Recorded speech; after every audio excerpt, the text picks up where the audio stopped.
कृष्ण। एक शिकारी था जिसका नाम जरा था। वो वन में आखेट के लिए पशुओं की तलाश में था। तभी उसे एक हिरण का मुख दिखा। जरा भी विलंब किए बिना उसने हिरण का शिकार करने के लिए बाण छोड़ दिया। हिरण को मृत समझकर जब वो उसके निकट गया तो उसके होश उड़ गए। वो हिरण नहीं अपितु कुछ और ही था। आखिर जरा नाम का ये शिकारी कौन था और उसने हिरण का मुख समझकर किसका शिकार किया था?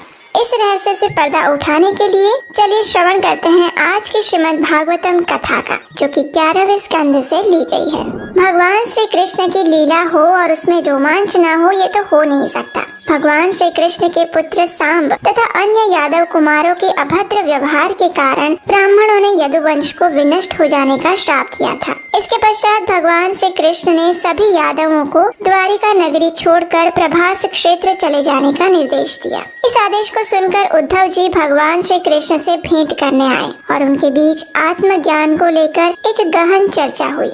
इस संपूर्ण चर्चा का हम पिछली कुछ कड़ियों में श्रवण कर चुके हैं। इसके पश्चात भगवान श्री कृष्ण ने उद्धव जी को बद्रिकाश्रम चले जाने का निर्देश देते हुए वहां बहने वाली अलकनंदा नदी में स्नान करने के लिए कहा। अत्यंत विदीर्ण हृदय के साथ उद्धव जी ने उनकी आज्ञा का पालन करते हुए उनसे अंतिम विदा ली और बद्रिकाश्रम जाकर गहन तपस्या करते हुए अपनी जीवन की लीला समाप्त की। दूसरी ओर ब्राह्मणों के इस शाप को कुछ मास बीत चुके थे और इसके कारण द्वारिका में अशुभ लक्षण भी दृष्टिगोचर हो रहे थे। ये समय था महत्वपूर्ण निर्णय लेने का। सर्वप्रथम भगवान श्री कृष्ण ने सभी स्त्रियों, बच्चों तथा वृद्धों को शंखोद्धार क्षेत्र भेजने का प्रबंध किया। इसके पश्चात उन्होंने यादवों को प्रभास क्षेत्र जाकर सरस्वती नदी में स्नान, उपवास, ध्यान तथा देवताओं की उपासना करने का सुझाव दिया। उन्होंने कहा कि वहां जाकर वे सब यज्ञ तथा अनुष्ठान करके ब्राह्मणों को उचित दान देकर उनकी पूजा करेंगे। ऐसा करने से उन्हें ब्राह्मण के श्राप से बचने का कोई उपाय अवश्य मिल जाएगा। अब देखिए, इनमें से कई यादव स्वर्ग लोक के देवता थे। उनका स्वर्ग लोक वापस जाकर अपने अपने पदों को पुनः ग्रहण करना सृष्टि के संचालन के लिए अत्यंत आवश्यक था। इसलिए भगवान ने उन्हें द्वारिका से बाहर भेजने के लिए ही ये योजना बनाई थी। यादवों ने ऐसा ही किया और नौकाओं में समुद्र पार करके रथों पर आरूढ़ होकर प्रभास क्षेत्र पहुंच गए। वहां पहुंचकर उन्होंने भगवान के निर्देशन में विभिन्न अनुष्ठान किए तथा ब्राह्मणों को उचित दान देकर भरपेट भोजन करवाया। ब्राह्मणों की अनुमति लेकर यादवों ने भोजन किया तथा इसके पश्चात मैरे नामक एक मदिरा का पान करने लगे, जो कि चावल से बनी थी। और बस फिर क्या था, सूर्यास्त हो रहा था। जैसे जैसे मदिरा का नशा चढ़ने लगा वैसे वैसे उनकी उद्दंडता भी बढ़ने लगी। भगवान की माया शक्ति ने उनकी बुद्धि को इस प्रकार ढक दिया कि उन्हें अपने भी शत्रु के समान दिखने लगे। एक दूसरे को काटने के लिए उन्होंने अपने अस्त्र उठा लिए। प्रभास क्षेत्र युद्ध क्षेत्र में बदल गया।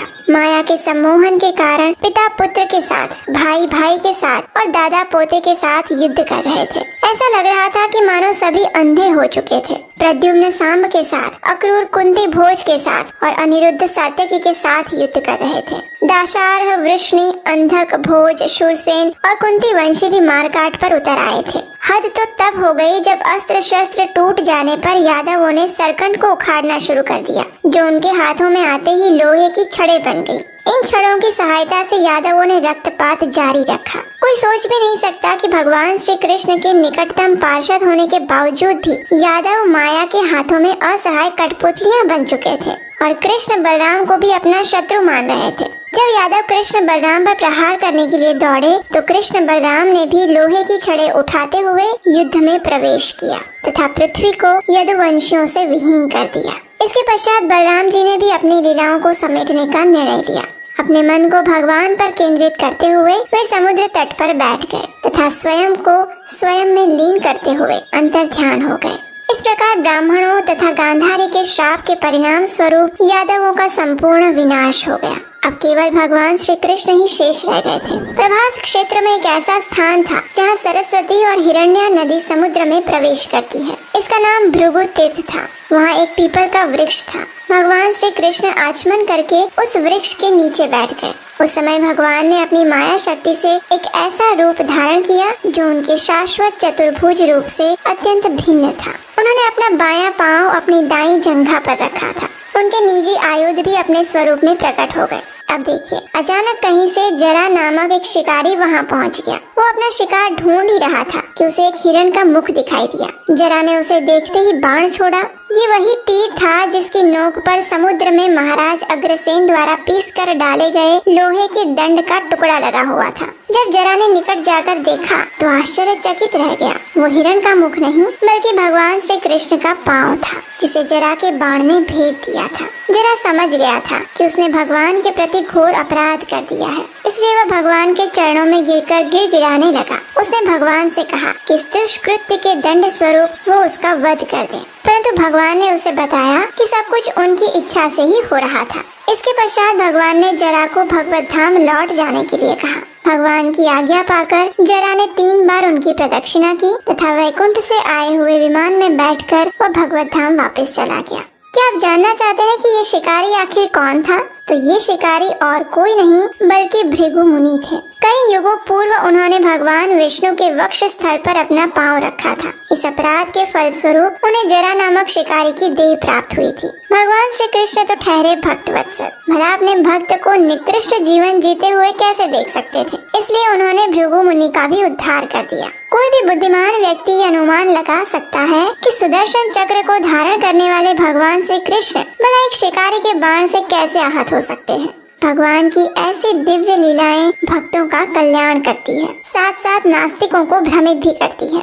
तो ये थी आज की श्रीमद् भागवतम कथा। आने वाले वीडियो में हम देखेंगे कि भगवान श्री कृष्ण अंत समय में किस प्रकार अपनी लीलाओं का समापन करते हुए भगवत धाम वापस लौट जाते हैं। तब तक के लिए आप हरे कृष्ण महामंत्र का जप करते रहिए। परम भगवान श्री कृष्ण को सदैव अपने मन, मस्तिष्क और चेतना में धारण करते रहिए और उनके आदेशों का पालन करते हुए कृष्ण भावना भावित जीवन जीने का प्रयास करते रहिए। श्रीमद् भागवतम की इन महत्वपूर्ण कथाओं को निरंतर सुनने के लिए आपके अपने इस चैनल को सब्सक्राइब करें और इन प्रमाणभूत कथाओं को बनाने में अगर आप हमारा सहयोग करना चाहते हैं तो स्क्रीन पर दिए गए नंबर पर अपना आर्थिक योगदान भेज सकते हैं। हम आपसे मिलेंगे बहुत जल्द एक और नई श्रीमद् भागवतम कथा के साथ। हरे कृष्ण।